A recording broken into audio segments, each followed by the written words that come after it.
오늘 함께 나눌 말씀 읽겠습니다. 마태복음 7장 15절에서 20절 말씀입니다. 마태복음 7장 15절부터 20절 말씀 우리 한 목소리로 같이 읽겠습니다. 같이 읽습니다. 시작. 거짓 선지자들을 삼가라. 양의 옷을 입고 너희에게 나아오나 속에는 노략질하는 일이라. 그들의 열매로 그들을 알지니 가시나무에서 포도를 또는 엉겅퀴에서 무화과를 따겠느냐. 이와 같이 좋은 나무마다 아름다운 열매를 맺고 못된 나무가 나쁜 열매를 맺나니 좋은 나무가 나쁜 열매를 맺을 수 없고 못된 나무가 아름다운 열매를 맺을 수 없느니라. 아름다운 열매를 맺지 아니하는 나무마다 찍혀 불에 던져지느니라.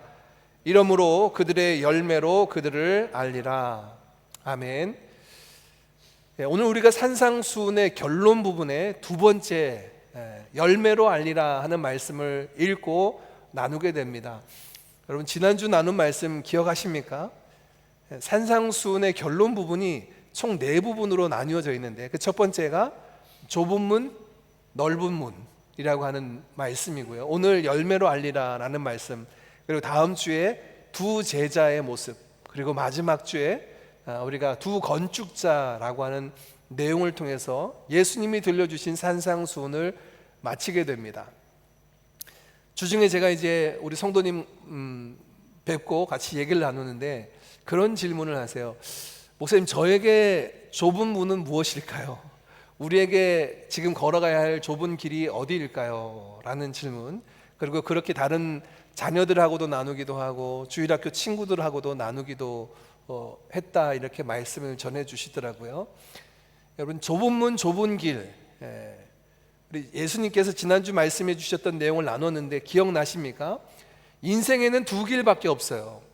좁은 문, 넓은 문, 좁은 길, 넓은 길, 이 두 가지 길밖에 없다, 선택지밖에 없다 라고 말씀하시고, 이 두 가지 길은 각각 그 종착지가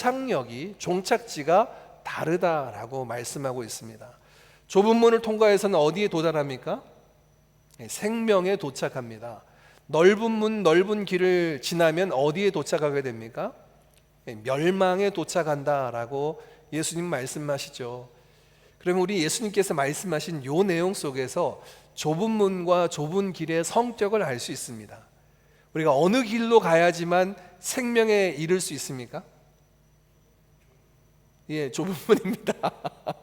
좁은 문인데 우리가 이미 알고 있는 것, 어떻게 해야지 우리가 생명에, 영생에 이를 수 있습니까?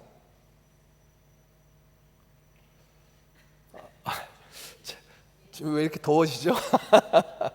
예수님을 믿어야 된다. 믿음으로, 은혜로 구원받는다. 그러면 여러분, 예수님이 말씀하신 좁은 길로 가야지 생명을 얻는다라는 그 길은 누구인가요? 예수님이 그 길이요, 예수님이 그 문이다라고 알 수가 있죠. 그런데 예수님께서는 이 산상수훈에서 한 걸음 더 나아가십니다. 예수님을 믿는 것, 예수님을 섬기고 예수님을 따르는 것이 그 좁은 문, 좁은 길인데 그 길을 왜 넓다라고 표현하지 않고 좁고 협착하다라고 말씀하셨을까? 좁고 험한 길이라고 말씀하셨을까? 이거는 이미 우리가 지난 산상수훈 말씀을 통해서 잘 알 수 있습니다. 예수님이 들려주신 산상수훈 말씀을 돌아보면요, 그게 인간, 죄인된 우리의 본성으로 이룰 수 있는 삶인가요? 그렇게 살아가기가 어렵습니다. 어떻게 원수를 사랑할 수 있습니까? 어떻게 핍박하는 사람들을 위해서 기도해 줄 수 있습니까? 내 본성으로는 안 될 것 같아요. 네, 맞습니다. 그래서 예수님을 믿고 예수님을 따라가는 삶이 우리가 보기에는 그것이 좁고 협착한 길, 험한 길처럼 보여요. 그런데 그 길을 걸어간 믿음의 사람들마다 찬양하며 걸어갔죠. 주와 같이 길 가는 것 즐거운 일 아닌가. 찬양하며 한 걸음 한 걸음 주 예수와 함께 그 길을 걸어갔음을 알 수 있습니다. 예수님께서 말씀하신 좁은 문과 좁은 길은 예수를 믿고 예수를 따르는, 예수와 함께 더불어 살아가는 그 삶을, 믿음의 삶을 말씀하고 있습니다. 지난주의 말씀은 마태복음 7장 13절에 좁은 문으로 들어가라 라는 명령으로 시작되었는데요, 오늘 결론 부분 두 번째에도 예수님은 그 명령으로 똑같이 시작합니다. 15절 말씀에 명령으로 시작하는 말씀 다시 한번 봅니다. 같이 읽습니다. 시작. 거짓 선지자들을 삼가라. 양의 옷을 입고 너희에게 나아오나 속에는 노략질하는 일이라. 아멘. 예. 이 두 번째 부분에서도 예수님은 명령으로 시작합니다. 거짓 선지자를 삼가라 라고 말씀하시는데, 이 삼가라 라는 말씀 우리가 요즘은 잘 쓰지 않죠. 세번역 성경에서는 이 단어를 살펴라 라고 번역을 했고요, 카톨릭 성경에서는 주의하라 라고 하는 단어로 번역을 했습니다. 대부분의 영어 성경책은 아래 나와 있는 것처럼 beware 이라고 하는 단어로 주의하고 살펴야 된다라고 하는 말씀으로, 또 어떤 영어 성경책에는 watch out이라고 번역을 하기도 했습니다. 이 삼가다라고 하는 것은 주의하여서 그것을 살피고 또 돌아보는 것을 삼가다라고 말씀을 하고 있죠. 예수님께서 이런 명령을 하시는데, 오늘 본문 말씀 핵심은 제자들에게 주시는 명령형은 15절부터 20절까지 전체에서 이 명령이 하나입니다. 명령형 동사는 하나입니다. 삼가하라 라는 말씀입니다. 그러니 오늘 주제는 예수님께서 삼가하라 하신 그 대상이 누구고 어떻게 삼가해야 할 것인가 라고 하는 것을 살피는 것이죠. 누구를 삼가라고 말씀하십니까? 거짓 선지자를 삼가라, 주의하라 라고 말씀하십니다. 거짓 선지자가 누구인지를 알기 위해서는 우리는 선지자를 먼저 알아야 되는데요, 선지자는 어떤 사람들인가요?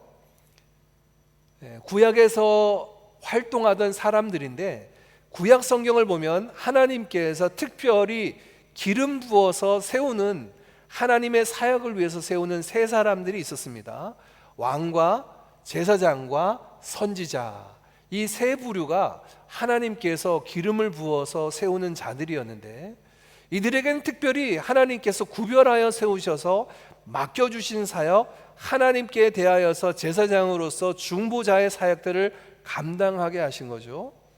그 중에 선지자라고 하는 사람들은 기름 부어 세워서 오직 하나님께서 그에게 주시는 말씀만 마치 나팔수로 이스라엘 백성들에게 전하는 사람들을 선지자라고 했습니다. 이 선지자는 자기의 판단과 자기의 생각대로 전하는 사람이 아니에요.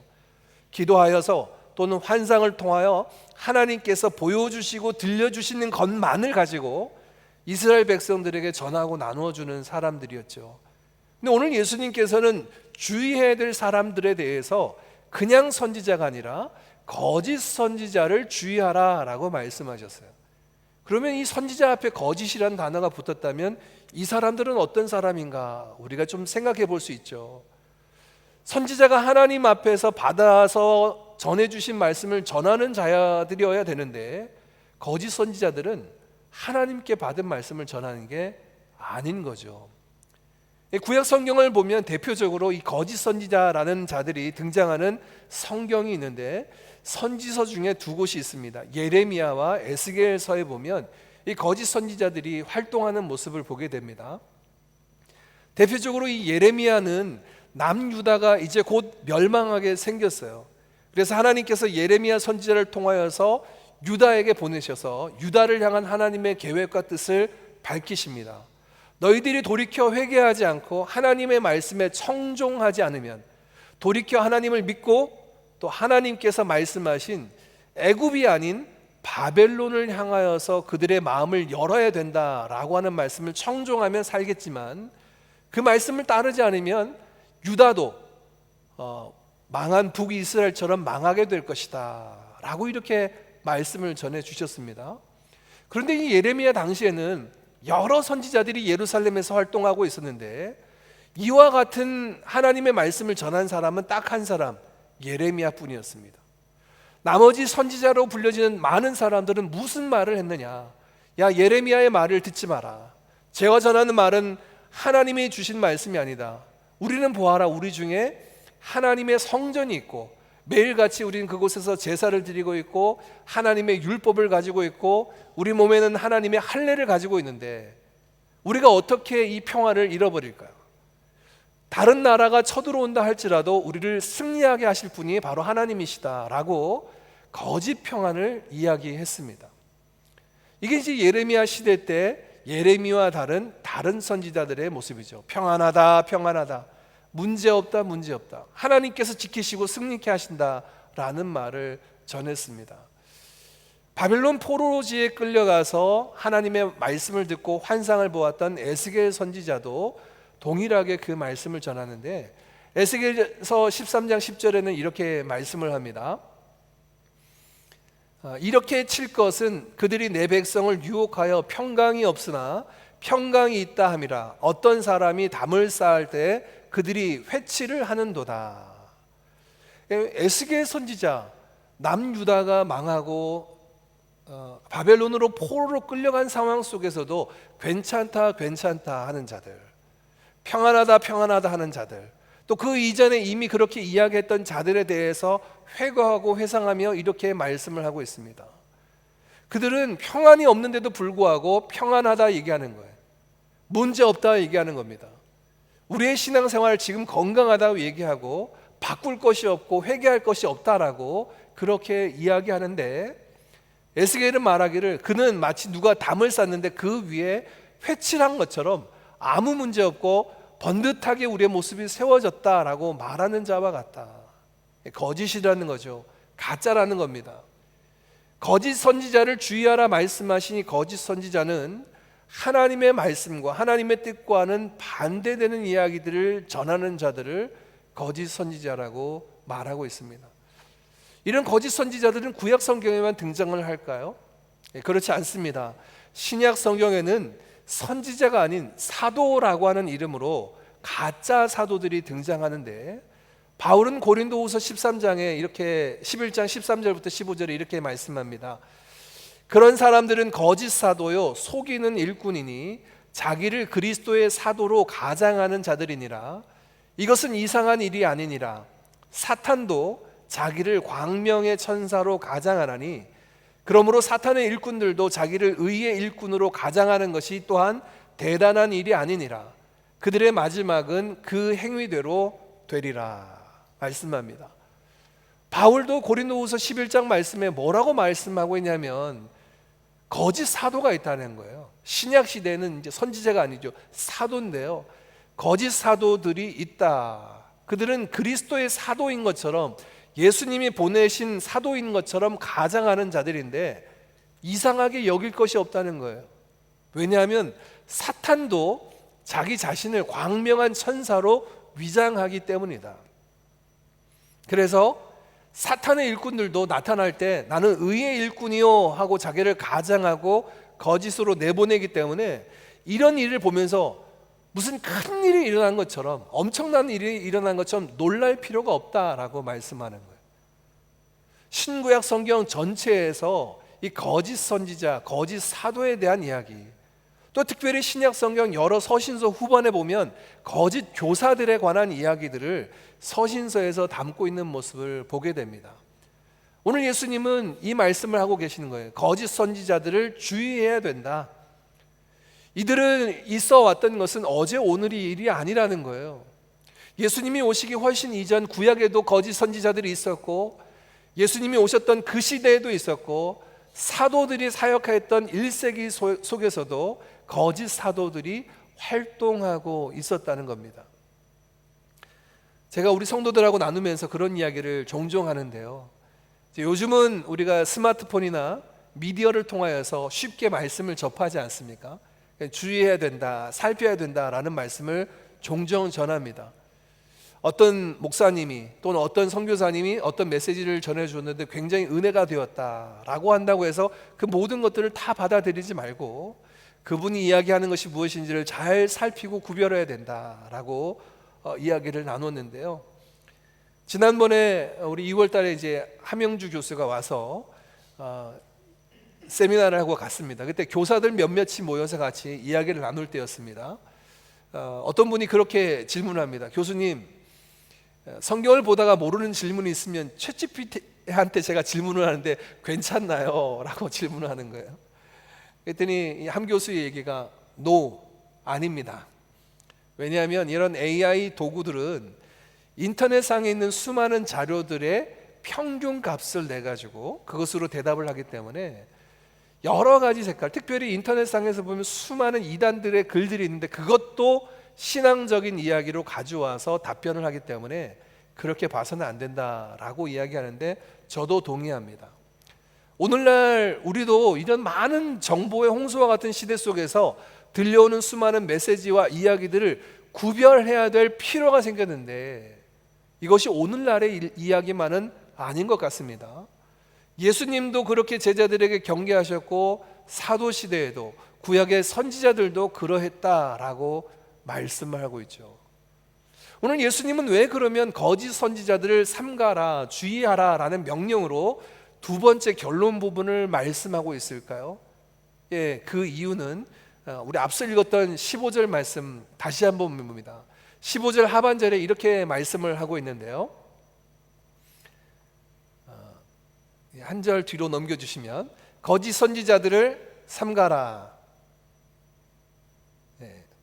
거기를 놓으면 됩니다. 거짓 선지자를 삼가라. 양의 옷을 입고 너희에게 나아오나 그 속에는 노략질하는 일이라 라고 말씀하고 있죠. 거짓 선지자들을 주의해야 될 이유가 뭐가 있나요? 그들의 모습을 왜 우리가 주의하고 살펴야 됩니까?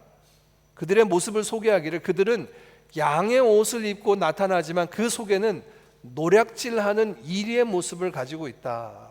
이 거짓 선지자들의 모습을 우리에게 소개하고 있는데 겉과 속이 다릅니다. 우리에게 다가오는 모습과 그 속내가 다른 이들인데 그 속에는 양이 아니에요. 노략질하는 일이라고 말씀을 하고 있습니다. 그들은 우리를 삼키려고 하고 넘어뜨리려고 하는 거죠. 근데 여러분, 갑자기 예수님께서 좁은 문, 넓은 문 이야기하셨다가 이어서 곧바로 거짓 선지자들을 삼가라라고 말씀하신 이유가 뭘까요? 왜 그 말씀을 이야기하고 있을까요? 이 거짓 선지자들이 하는 사역 때문에 그렇습니다. 그들은 양처럼 다가오지만 결국은 노략질하는 일이어서 그들이 가는 길이 좁은 길이 아니어도 괜찮다, 평안하다 그 길로 가도 생명에 이를 수 있다라고 위로하고 격려하며 넓은 문, 넓은 길에 그대로 있어질 것을 얘기하는 자들, 그리하여서 노략질하는 이리가 되어서 그들과 함께 멸망의 자리에 이르기 때문에 그렇습니다. 예수님께서 좁은 문, 넓은 문을 이야기하신 이후에 이 말씀을 하신 이유는 누구라도 생명에 이르고 싶죠. 그런데 마음속에 이런 마음들이 있는 거예요. 내가 가는 이 길 정도쯤 되면 그래도 괜찮지 않을까, 생명에 이르지 않을까라고 생각하는데 누군가 왔어요. 이름이 목사님이 누구누구 목사님이라고 합니다. 어느 지역에 사역했던 선교사님이라고 합니다. 누구누구 교수님이라고 얘기합니다. 그분들이 와서 괜찮습니다, 그렇게 살아도 괜찮고 그런 모습이 있어도 하나님이 주시는 그 생명의 길에 그 생명에 도달할 수 있습니다 라고 격려한다면 어떻겠어요?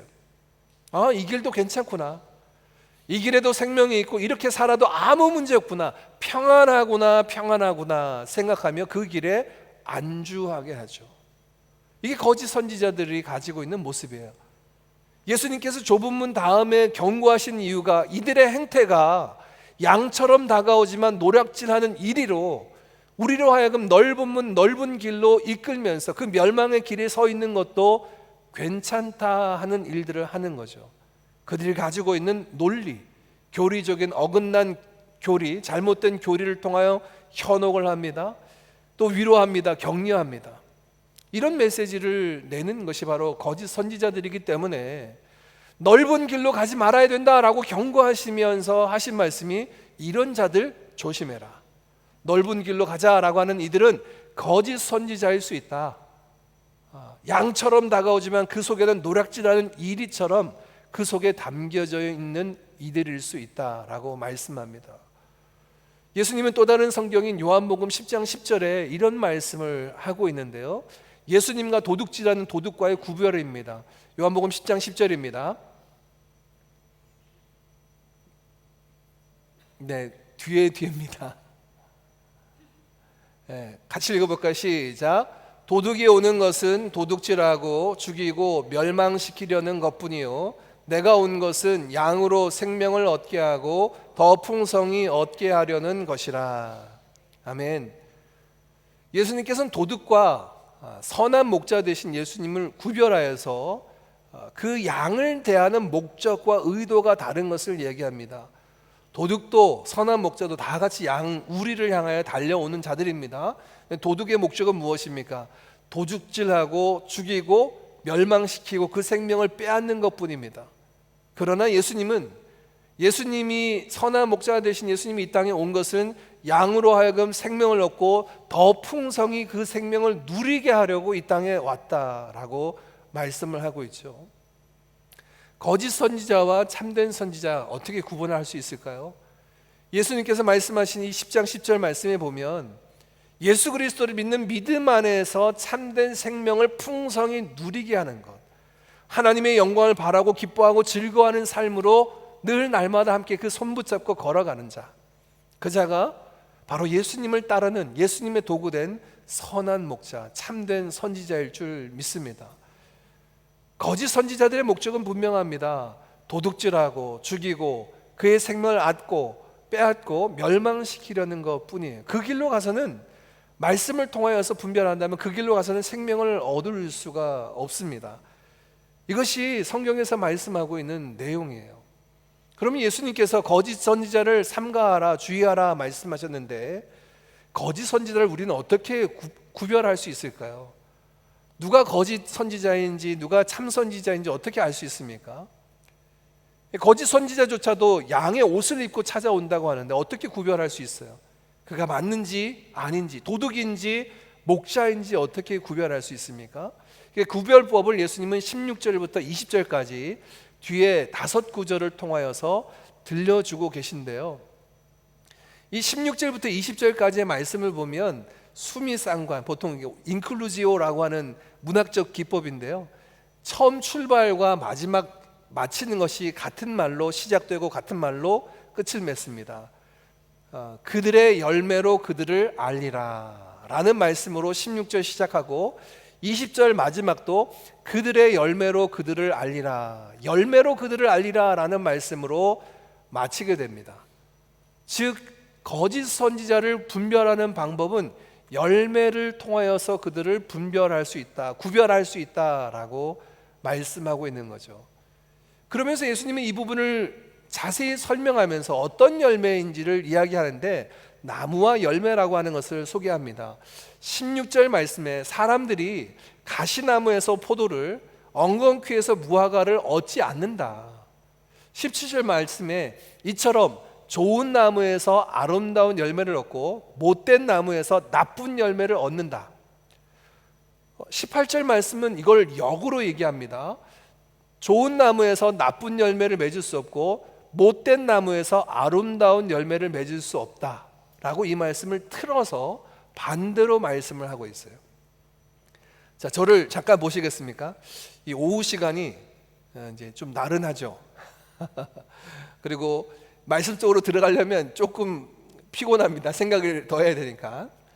근데 보세요, 예수님께서 지금 열매로 그들을 알리라라는 말씀을 16절부터 20절 하시면서 16, 17, 18절 말씀이 똑같은 말씀입니다. 가시나무에서 포도를 얻지 못하고 엉겅퀴에서 무화과를 얻지 못한다. 좋은 나무에서 좋은 열매, 나쁜 나무에서 나쁜 열매를 맺는다. 18절 말씀엔 좋은 나무에서 나쁜 열매를 얻지 못하고 나쁜 나무에서 좋은 열매를 얻지 못한다. 이 똑같은 얘기를 왜 이렇게 계속 연거푸 반복해서 말씀하시는 거예요? 성경에서 이렇게 반복해서 어떤 것을 변화시켜서 말씀하시는 것은 강조하는 내용이고 주목하여 바라보라는 거죠. 우리가 몇 주 전에 살펴봤던 것처럼 구하고 찾고 두드리라 라는 말씀과 동일합니다. 예수님께서 무엇을 우리에게 말씀하시고 바라보게 하시는 겁니까? 그 사람의 본질을 알기 위해서는 열매를 살피면 된다라는 말씀인데, 다른 말로 얘기하면 열매는 본질과 연결되어 있어서 그 본질에서 벗어날 수 없는 겁니다. 우리 한글 성경에는 좋은 나무가 아름다운 열매 되어 있지만 NASB 성경에 보면 good tree, bad tree라고, 좋은 나무, 나쁜 나무, good fruit, bad fruit이라고 그렇게 번역을 했습니다. 좋고 나쁜 거예요. 좋은 나무에서는 좋은 열매를 맺습니다. 즉 열매와 나무의 본질은 똑같은 겁니다. 그래서 왜 그들을 열매로 알리라고 말씀하셨냐면 열매의 본질, 그 나무의 본질과 연결되었기 때문에 열매만 확인하면 된다라는 말씀, 이렇게 강조하는 거예요. 이 말씀은 사실 우리 개인에게도 마찬가지입니다.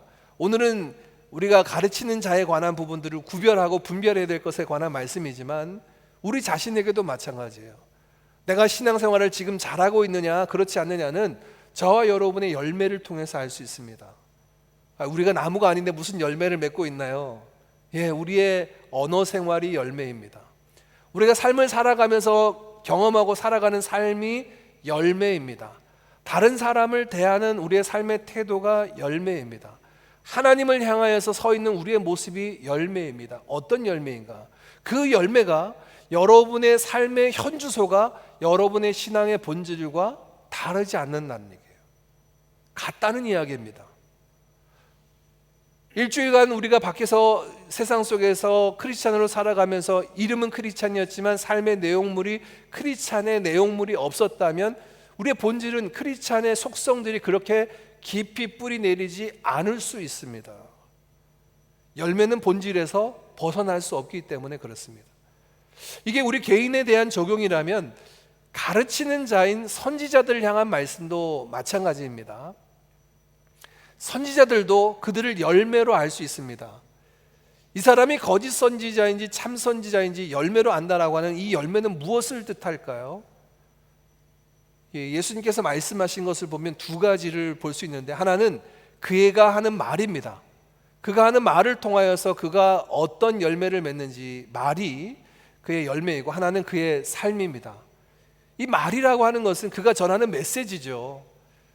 구약에 우리가 앞서 살폈던 것처럼 예레미야와 에스겔처럼 하나님의 말씀에 근거하여서 전하는 메시지가 아니라 아무 문제 없다, 우리가 지금 죄악을 저질러도 범죄하여도 문제없고 아무 일이 일어나지 않지 않느냐, 괜찮다, 평안하다, 문제없다 라고 이야기한다면 그의 메시지가 열매죠.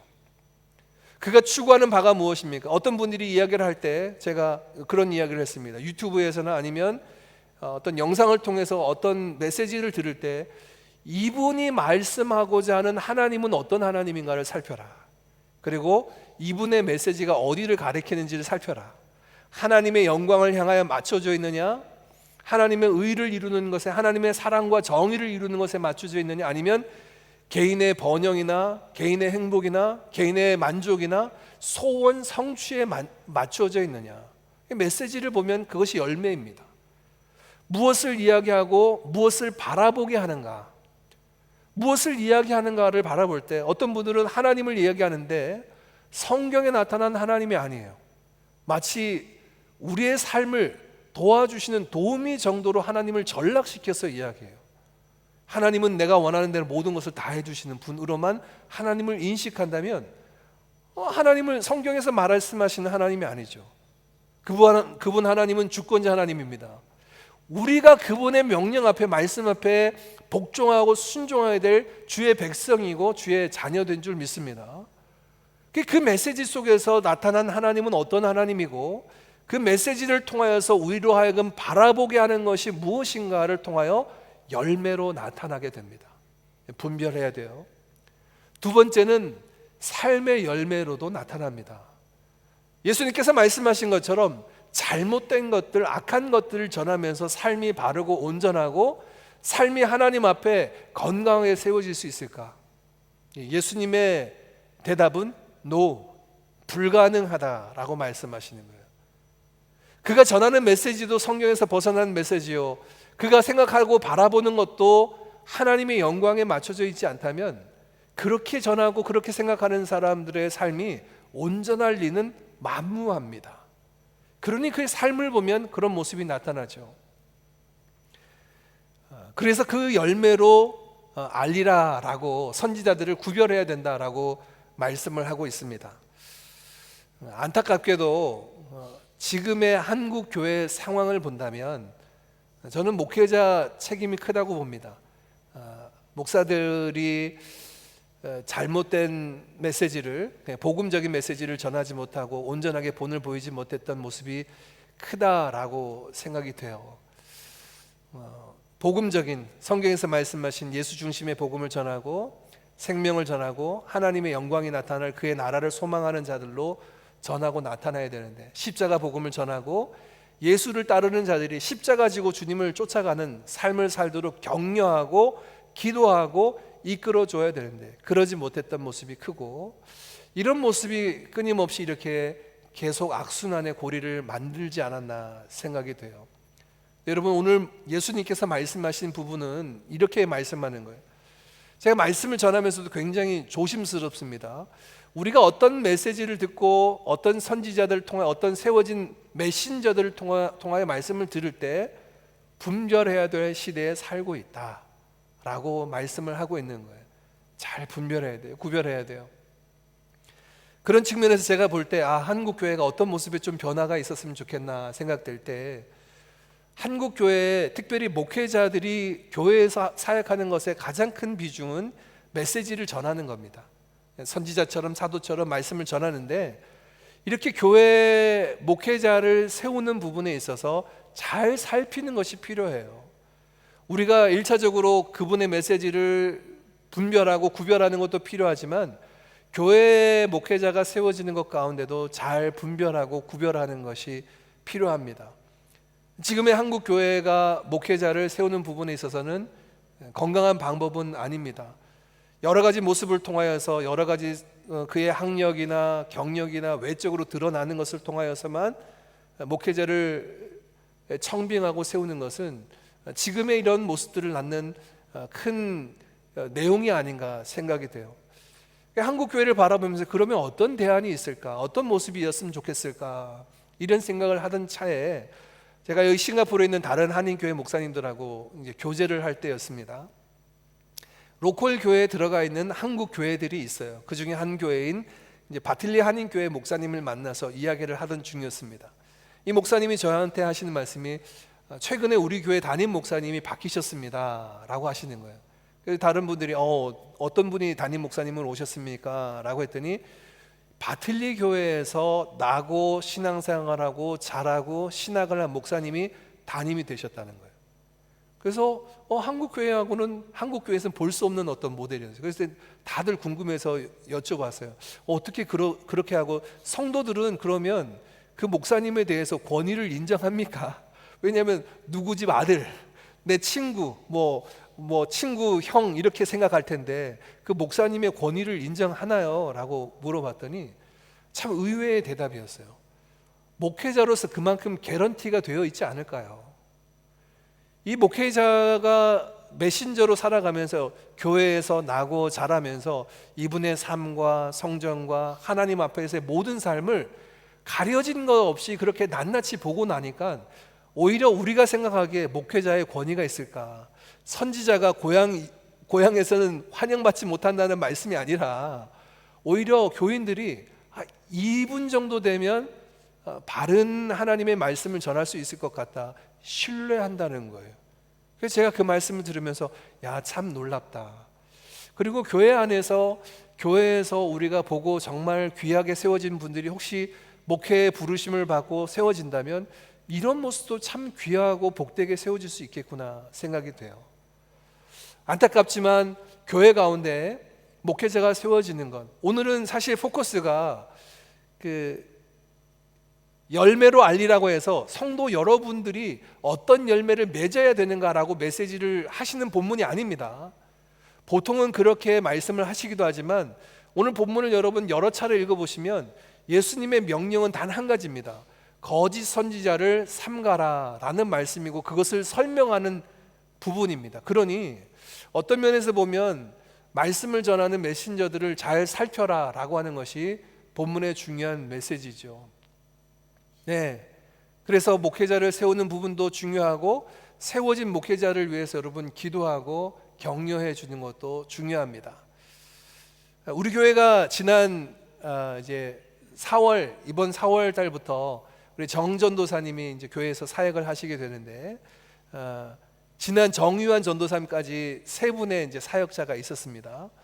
저는 교회에 이제 전도사님들이 오시면 뭐 사역적으로 뛰어나고 놀라워서가 아니라 이분들이 하나님 나라 일꾼으로 훈련되고 빚어지는 과정을 위해서 교회에서 서포트해야 되고 또 사역의 장도 좀 열어드려야 된다라고 생각을 해요. 우리 교회에서 사역하시는 모든 교육자들이 있다면 여러분들 격려해 주시고 올바른 하나님의 말씀을 바르게 전하고 나눌 수 있도록 기도해 주시고 전해 주시는 것이 필요합니다. 그것이 사역자들과 성도 모두에게 필요한 시대가 되었습니다. 예수님께서 열매로 그들을 알리라 라고 하시는 말씀을 하는 중에 마치 부연처럼 19절에 이런 말씀을 덧붙입니다. 19절의 말씀입니다. 아름다운 열매를 맺지 아니하는 나무마다 찍혀 불에 던져지느니라. 다른 모든 말씀은 성도들에게 거짓 선지자를 잘 구별해야 된다라는 말씀이었는데 이 19절 한 말씀은 아름다운 열매를 맺지 못하는 못된 나무, 나쁜 나무에 관한 경고의 메시지를 들려주고 계시더라고요. 그래서 제가 말씀을 준비하면서 이 말씀은 나한테 주시는 말씀이구나.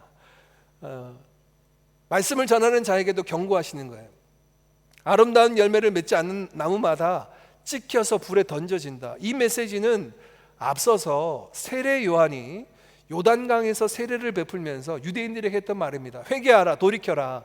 하나님의 진노의 때가 이르렀는데 너희들 돌이키지 않는다면, 회개하지 않는다면 이미 나무 뿌리에 도끼가 놓여졌는데 하나님께서 찍어서 불에 던져지리라 라는 경고의 메시지를 세례 요한을 통하여 주셨던 그 말씀 그대로입니다. 말씀을 전하는 자도 두렵고 떨림으로 하나님 앞에 서야 되고, 내가 전하는 메시지가 삶 속에 그대로 나타나는지를 점검하고, 그렇지 않다면 엎드려야죠. 회개해야 되죠. 돌이켜야 합니다. 말씀을 받는 이들은 우리가 듣는 말씀이 성경에 나타난 그 하나님이 맞나, 전지전능하시고 온 세상을 구원하실 그 구원자 하나님이 맞나, 그 하나님을 통하여서 분별하고 확인하고 그 말씀을 아멘으로 받을 수 있기를 간절히 원합니다. 제가 2026년 사역을 준비하면서 올해 사역 중에 이제 한 가지를 예년에 없던 사역을 시작을 했죠. 이제 제자 훈련이라는 사역입니다. 작년에 제가 안식월을 다녀오고 난 다음에 우리 성도님들과 함께 교제를 나누고 사역을 하면서 한 가지 발견한 사실이 있습니다. 저는 사실 우리 드림교회를 개척하면서 나는 제자 훈련을 안 하리라 이렇게 마음먹었던 사람이거든요. 왜냐하면 이 제자 훈련이라는 게 제가 소속된 교단에 사랑의 교회가 이제 그 도화선이 돼서 온 뭐 한국 교회는 다 제자 훈련하는 이런 교회들이 되었는데, 교단 안에서 제자 훈련들이 진행되는 모습을 보니까 제가 기대했던 선한 것들보다 좀 부작용들이 좀 일어나는 것 같아요. 그래서 제가 어떤 생각이 들었냐면, 아무리 좋은 것도 이게 좀 고인물이 되면 썩을 수밖에 없겠구나 이런 생각이 들어요. 그래서 이제 교회가 세워지면 특별히 제자 훈련을 통하여 제자 훈련 받은 사람, 그렇지 않은 사람 나눌 필요도 없고, 제자 훈련이 계급장처럼 여겨져서도 안 되고, 뭐 이런 여러 가지 생각들 때문에 안 해야 되겠다 이런 마음이었습니다. 근데 작년 하반기 제가 우리 교회 성도님들을 만나고 이야기를 나누면서 어떤 마음이었냐면, 지금까지는 제가 우리 성도님들이 말씀을 전하고 생각하고 스스로 판단하고 그래서 결정하고 그것을 향하여 달려나가기를 원했는데, 어느 순간 우리 성도님들하고 대화를 나누는데 이분들이 성도님들이 말씀하시는 내용 속에서 언뜻 다른 분들의 메시지가 나타나기 시작하는 거예요. 그래서 제가 어떤 마음이었냐면, 내가 교사가 아니어도 나는 그냥 지금 메시지를 전할 뿐이고 이제 스스로 생각하시고 판단하십시오 이렇게 해왔는데, 내가 교사가 되어서 트레이닝을 안 시켜도 누군가 다른 사람에 의해서 트레이닝을 받고 있구나. 제가 왜 이 말씀을 드리냐면요, 저와 여러분은 우리가 스스로 주체적인 사람으로 생각하지만 아닙니다. 누군가의 영향을 받고 있어요. 그래서 어떤 분들이 이야기를 나눌 때 보면 그 말씀 속에서 어떤 누군가의 이야기가 이렇게 이야기되는데 저도 동의합니다 라고 본다면 그분에게 영향을 끼치는 사람들의 모습이 드러납니다. 스스로 생각하고 스스로 판단하는 우리의 모습이 아니라 다른 사람들의 영향을 받고 있다면 내가 드림교회 담임으로 함께 섬기고 있는데 다른 분의 제자로 내어드릴 필요는 없겠다, 이런 마음이 들어서 2026년에는 제자 훈련에 좀 부정적인 요소들은 빼고 같이 이런 부분들을 하나님 나라를 꿈꾸는 걸로 나누어야 되겠다라는 생각이 듭니다. 여러분 기억하십시오. 우리가 어떤 메시지를 듣고 묵상하고 말씀을 들었던 그것들은 여러 모양으로 우리에게 영향을 끼칩니다. 영향을 끼치기 때문에 내게 들려주는 어떤 사상, 내게 들려주는 어떤 신학적인 노선들, 이런 것들이 정말 건강하고 온전한지를 살펴야 됩니다. 살펴야 되고 이런 부분에 필요하다면 도움도 받으셔야 됩니다. 그렇게 분별하며 나아가는 것이 좁은 문 좁은 길로 행하여서 예수님을 따라가는 온전한 믿음의 길로 나아가게 되는 모습인 줄 믿습니다. 여러분 그 길을 향하여 달려나가기를 원합니다. 성령께서 우리와 함께 하여 주셔서 진리를 온전케 분별하게 하시고 또 이 어지럽고 험한 이 세상 속에서 참된 것을 바르게 분별할 분별력을 더하시기를 주님의 이름으로 축복합니다. 함께 찬양 드리겠습니다.